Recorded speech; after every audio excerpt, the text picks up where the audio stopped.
These moose bones have been crushed by wolves. It's a chance to find out whether the wolves' diet is contaminated.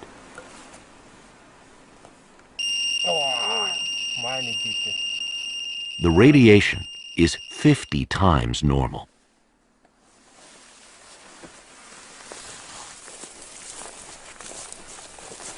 There are plenty of fresh wolf tracks here along the bank of the Pripyat River. A wolf has been marking this young pine, making it the perfect place for a trap. The protective gear is to prevent contact with contaminated soil and to avoid traces of human scent.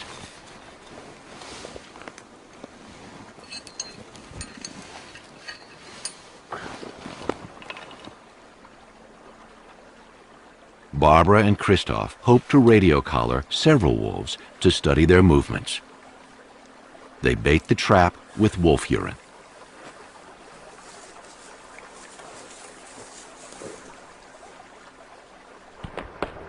That afternoon, the ice on the Pripyat River shatters.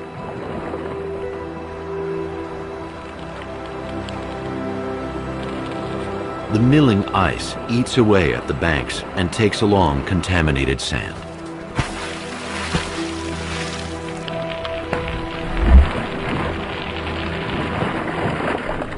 Since the last ice age, the shifting river has shaped and reshaped the land around Chernobyl.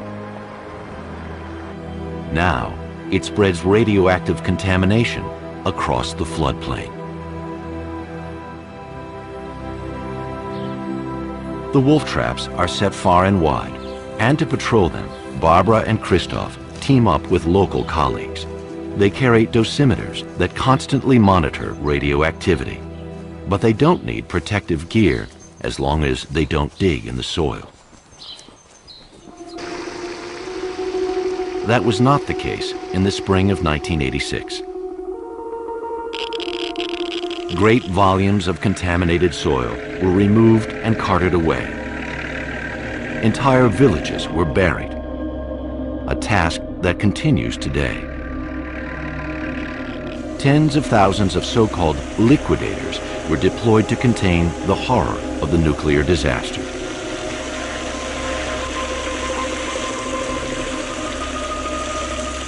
Eventually, the number of emergency workers surpassed 600,000. Some 150 village communities were relocated. The people were mostly rural workers on collective farms, farms that are now abandoned.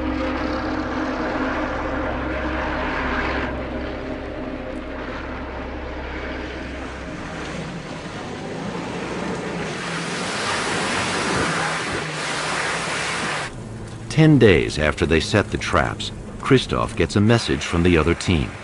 They've caught a wolf.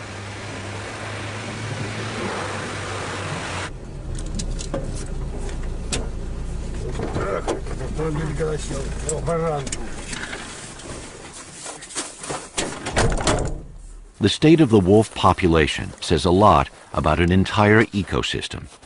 As the top predators here, wolves are an indicator of the radioactivity across all of Chernobyl.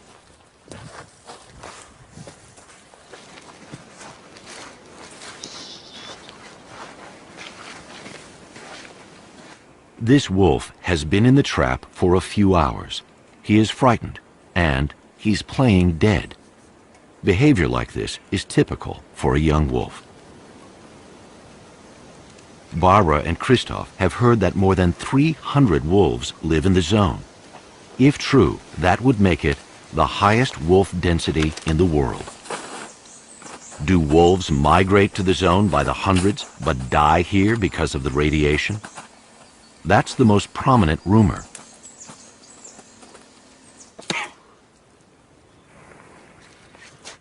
Or is the opposite true?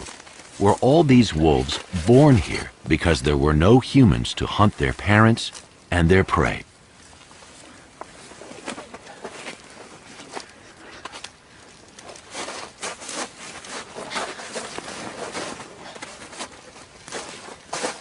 Could it be that conditions are better for the wolves here than they are outside the zone?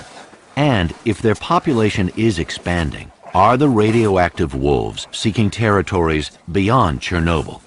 It's vital to know just how many wolves there are and where they go. The paw that was in the trap seems to be fine.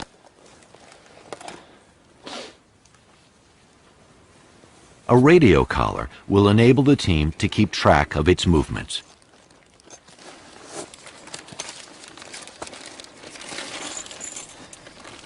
Face masks matter now. The wolf's fur is almost certainly radioactive. Simple exposure to this low level is not the problem. But if Barbara and Christoph ingested any radioactive hairs, they would be poisoned. The size and state of the teeth confirm that this is a yearling, born in the very heart of the zone. Strong evidence of an indigenous population. The wolf's GPS transmitter will deliver daily pinpoint data to the local scientists who will soon take over. Barbara and Christoph called their wolf Boy, which means fight in Russian. They've successfully launched the study and wish Boy well. Wolves didn't always receive such goodwill. Before the exclusion zone existed, they were ruthlessly hunted here. Wolves have faced persecution almost everywhere they roam.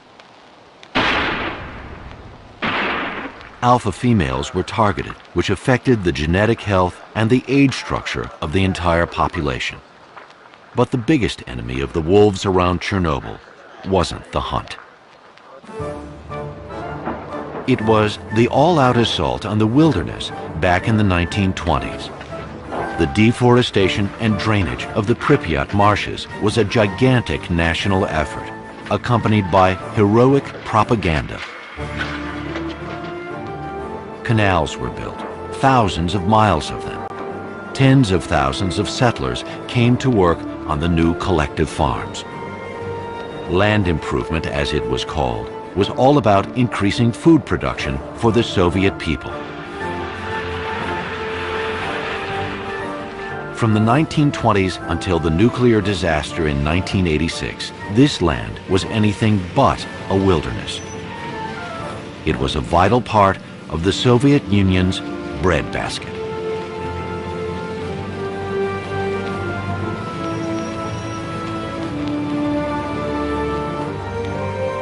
Today, the land outside the zone still looks the same. Drainage canals and wheat fields stretching to the horizon. But what became of the canals and wheat fields inside the zone? Forests and fields have been flooded, thanks to the return of beavers.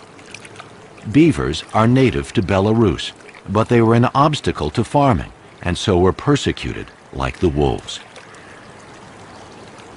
With this stretch of the Pripyat now free of people, it didn't take long for beavers to reappear.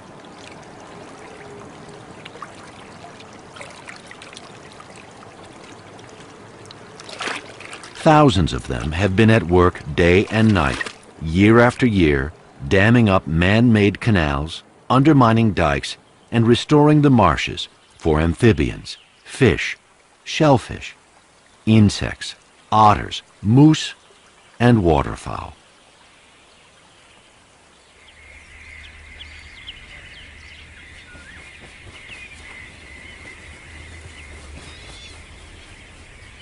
The notorious Pripyat marshes were once so vast they stopped the army of Genghis Khan.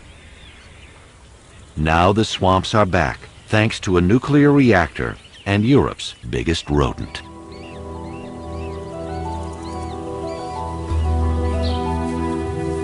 On higher and drier ground, villages have been overrun by other forces of wild nature, ravaged by snowstorms and forest fires. Chernobyl's wolves are part of a much bigger story, the return of cultivated land to wilderness, a ceaseless, dynamic process happening much faster than anyone imagined.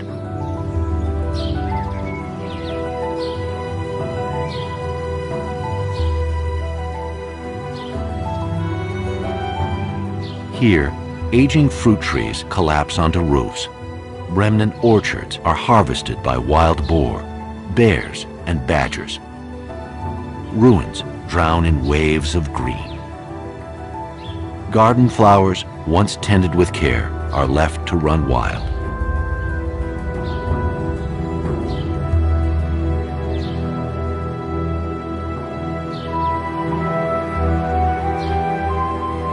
At the entrance of each village, a rough stone recalls its name and the number of people for whom it was home.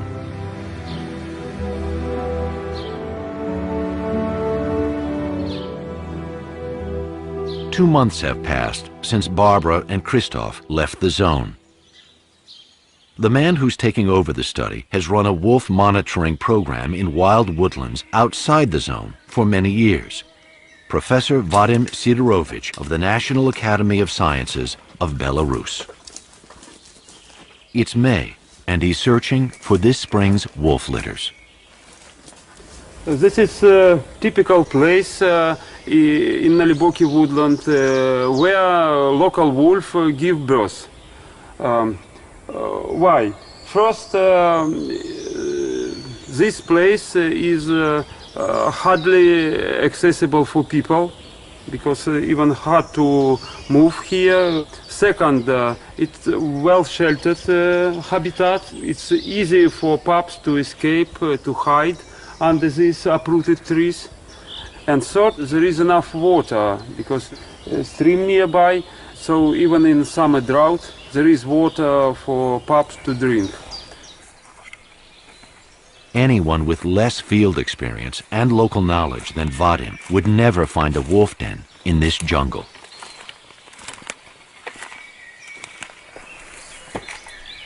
Over the years, this man has learned to think like a wolf, to know where they will feel safe.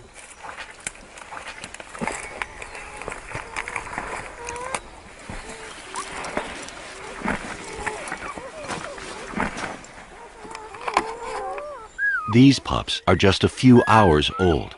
Vadim will only stay for 20 minutes so the wolf mother is not kept away for too long. He counts the number of pups in the litter. He notes the sex of each pup and checks its health.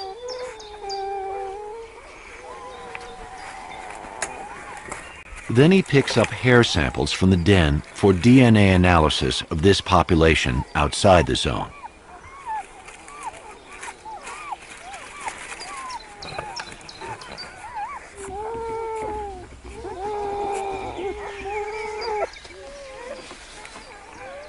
And plucks a few hairs from the pups as well.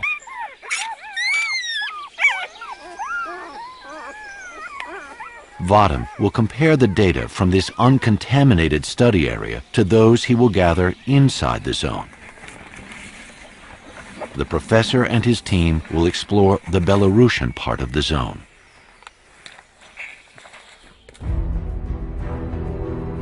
When the Soviet Union collapsed in 1991, the republics of Belarus and Ukraine declared independence, separating scientists working on either side of the border. The Ukrainian part of the zone extends into the inland delta, linking the rivers Pripyat and Dnieper.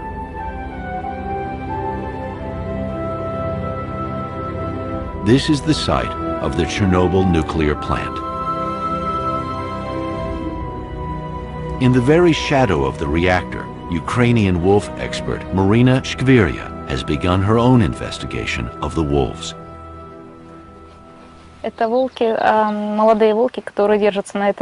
There's a pack regularly patrolling the riverbank, she says.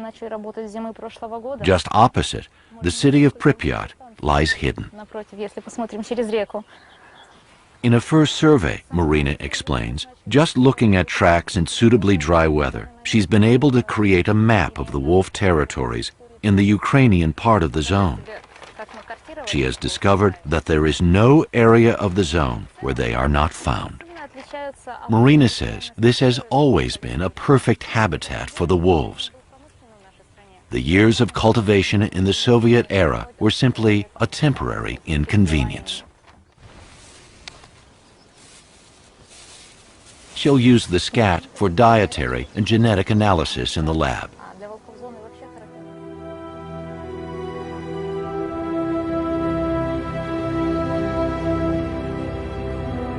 The ghost city of Pripyat was once a thriving metropolis of 58,000 people, built near the old Jewish trading port of Chernobyl.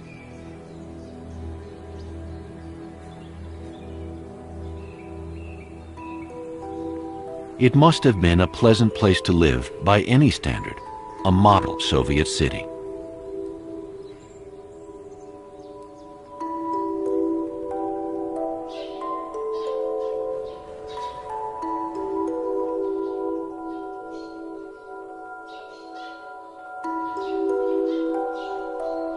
This is the central square, where rose and jasmine bushes and trees flanking the avenues grow in unbridled profusion.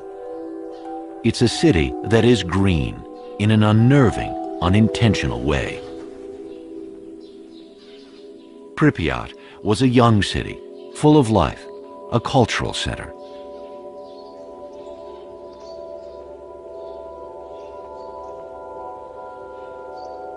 Well-educated and privileged engineers and scientists from the nuclear plant, research labs, and military installations raised their families here.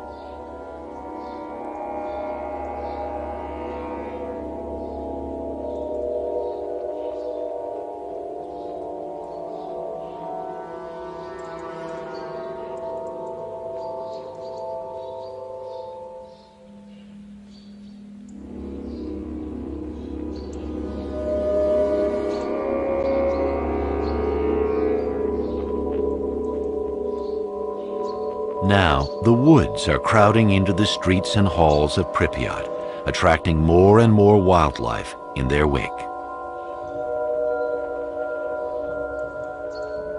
On the Belarusian side of the zone, Professor Sidorovich is examining wolf skeletons.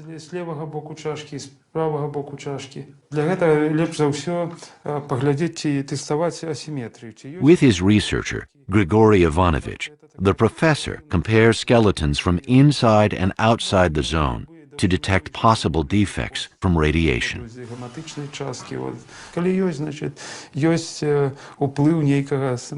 But the actual field research still has to wait until winter, when they can spot wolf tracks in the snow.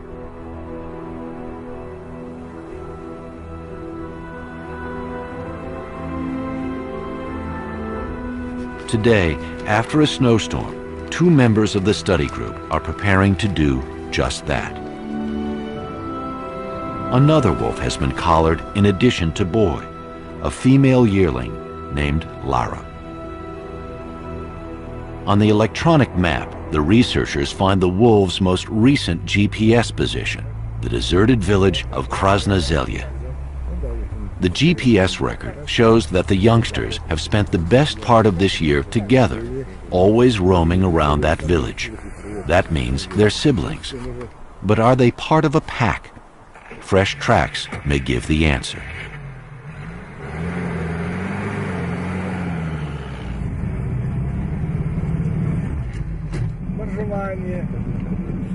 In the zone, only a few miles of road are being cleared of snow for police and ranger patrols.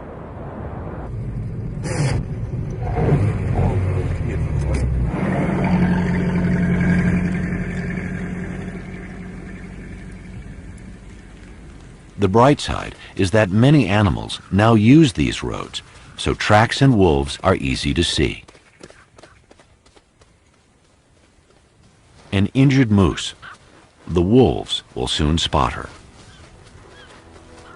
This white-tailed eagle is waiting for them to do their job. Wolf kills help eagles through the winter when the lakes are frozen and they can't fish.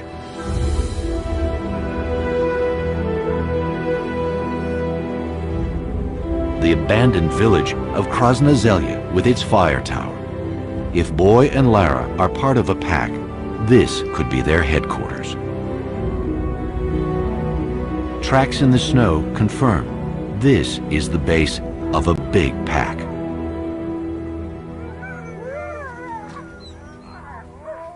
Krasna Zelya is surrounded by high, open ground. The shelter it offers and nearby water make this place attractive to wolves.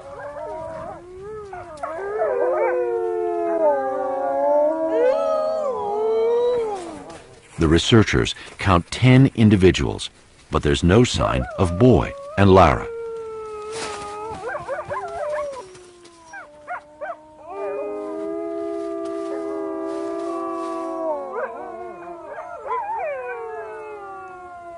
From the rooftops, the wolves scan the landscape for deer, wild boar, or the occasional bison calf. The deep snow with its icy crust gives the wolves an advantage over their heavier prey. But for this meal, the wolves didn't even have to hunt.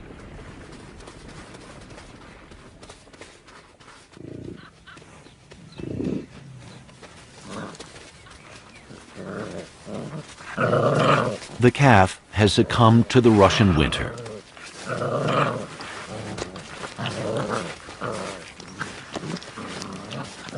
The adults are Europe's heaviest animals, too mighty for wolves to bring down.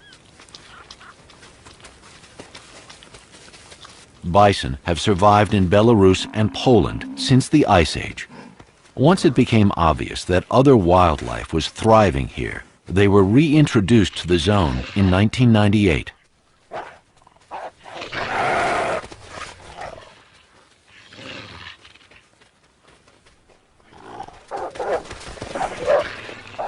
Eventually, the herd chases the wolves away from the carcass and returns to mourn their loss. This is typical bison behavior.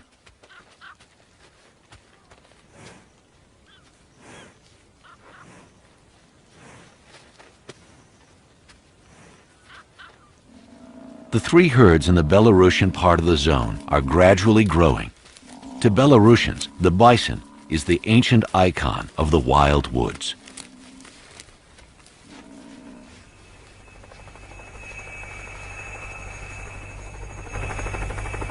Until recently in Belarus, hunters shot wolves from helicopters. This is now banned. Vadim's colleague, Grigory Ivanovich of the wolf research team, is a zone ranger. He used to hunt wolves himself, but now flies over the zone spreading vaccination baits for wolves, foxes, and raccoon dogs to protect them against rabies.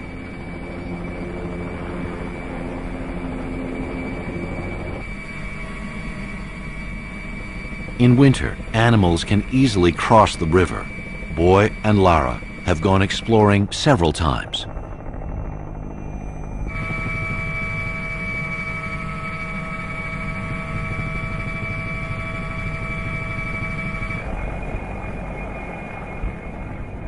This abandoned factory attracts wildlife because it offers shelter in harsh weather. The entire area is crisscrossed with wolf tracks.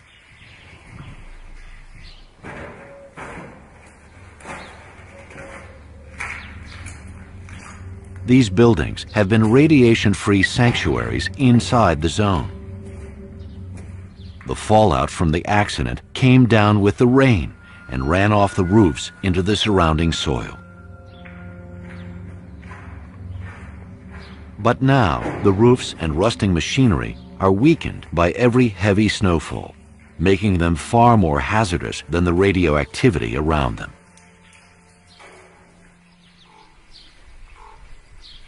For big herbivores, winter is a desperate season. For wolves, it's just the opposite. Hunting is easy now, or even unnecessary.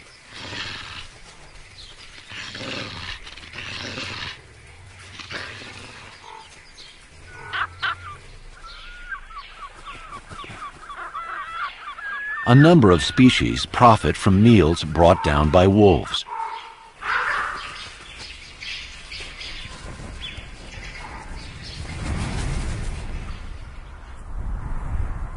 ravens, and white-tailed eagles often lead the researchers to the wolves' kills.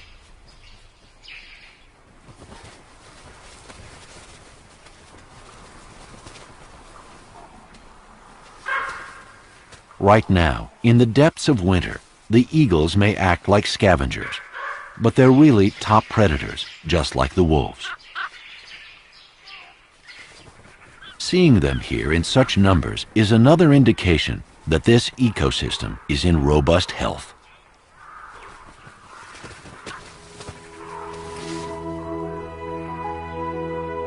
In continental climates, spring starts almost overnight.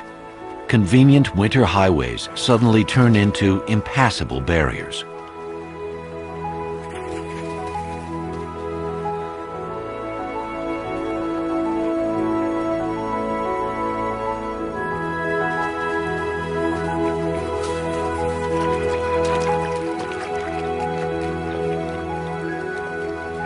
Eagles usually nest in big old trees, but the zone offers something even better.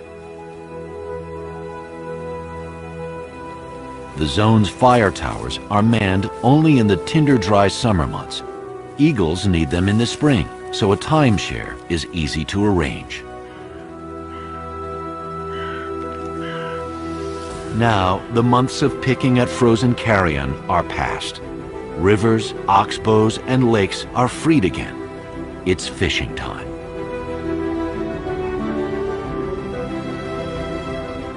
When the snow melts in the Carpathian Mountains nearly 400 miles to the southwest, the Pripyat River spreads out. In the heart of the zone, it can reach a width of almost 10 miles.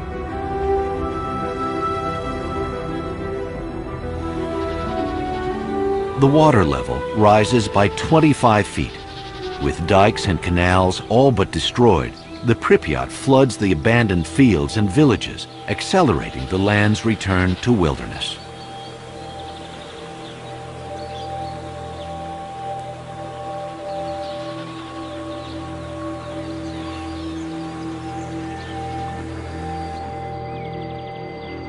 For a few days, the desolation of the ransacked homes is softened by the rebirth of spring.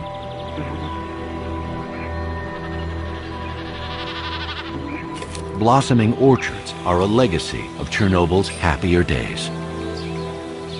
The fruit trees are a sweet temptation for wildlife. In the autumn, many animals will come for a treat.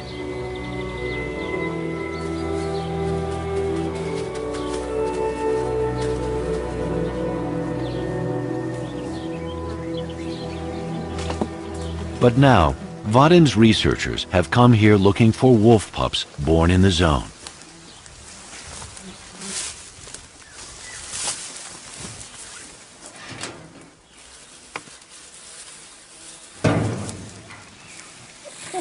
These pups are about 3 weeks old. Their crib is an old potato cellar. Самочка. Самец. Самочка.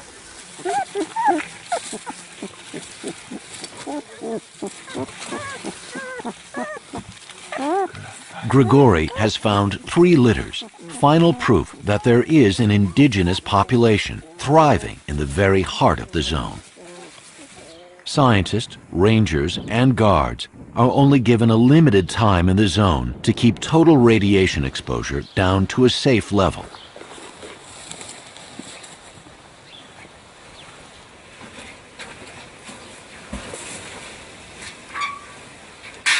By contrast, this man cares for animals that are exposed to radioactivity for an extended time.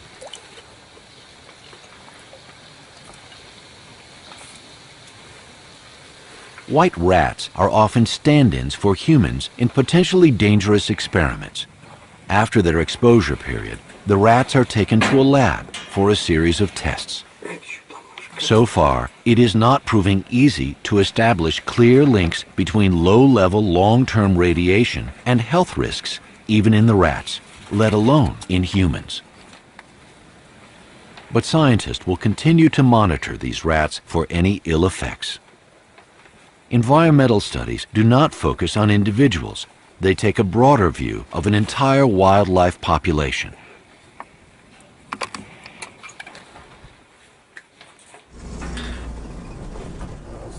One important study of the effects of a radioactive environment on wildlife is being conducted in a highly contaminated area close to the reactor.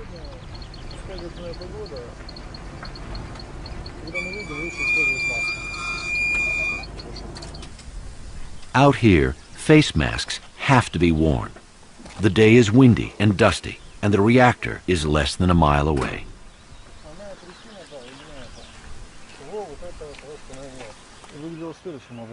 The wind direction at the time of the explosion and the fire is clearly marked on the fallout map.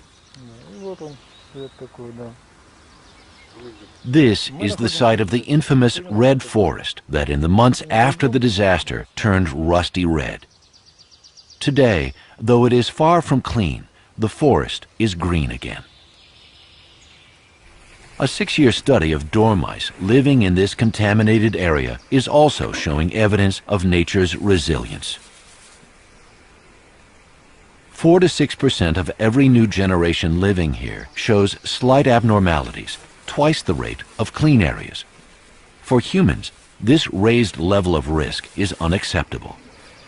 But for dormice, though some individuals are affected, the overall population remains healthy. In fact, the density and reproduction rates are even better than in control areas.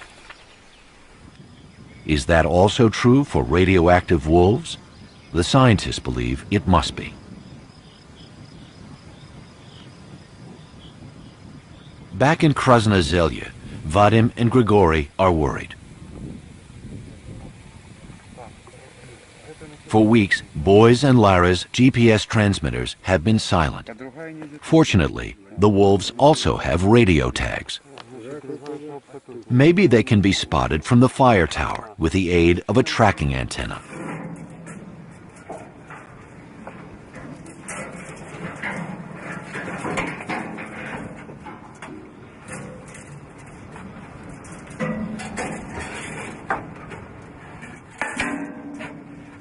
But the landscape is almost deserted. No sign of Boy or Lara. They just get a brief glimpse of an unidentified wolf in the distance.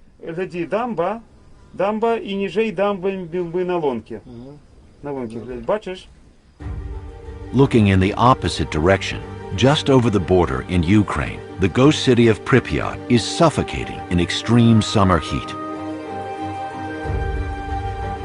With temperatures of 113 degrees at high noon, even the streets of a living city would be empty. But ornithologist Sergei Domashevsky is undeterred.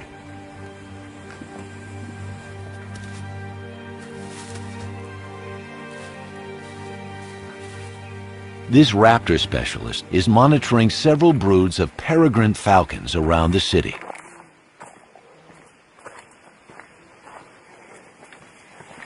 If raptors are doing well, the populations of their prey must be fine too.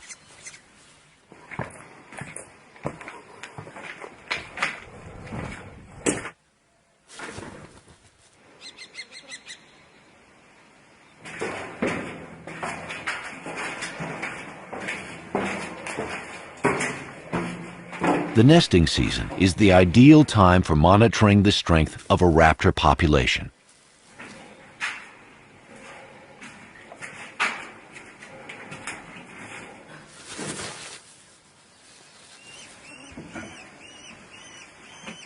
Sergei is interested in the size and development of falcon broods and in their survival rate.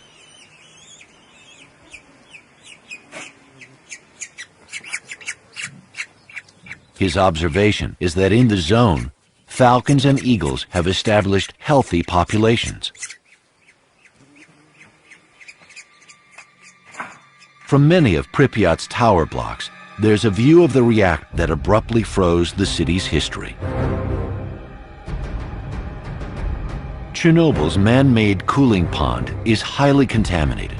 A long, narrow causeway links the shore to a small island. Giant catfish, 8 feet long and more, thrive here. They're too big to be hunted even by these huge white-tailed eagles. The stunning size of the pond's catfish and carp has nothing to do with radioactivity, but rather with their age. The fish keep growing all their lives. Catfish can live for almost a century. Since the meltdown, these survivors have lived undisturbed in the shadow of the reactor. Out on the small island, in the middle of the pond, white-tailed eagles come to eat their prey. These Amur carp look to have weighed 30 to 40 pounds.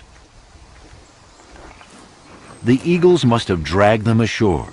Their talon marks convey the power of these birds. The researchers want to check how contaminated the fish bones are.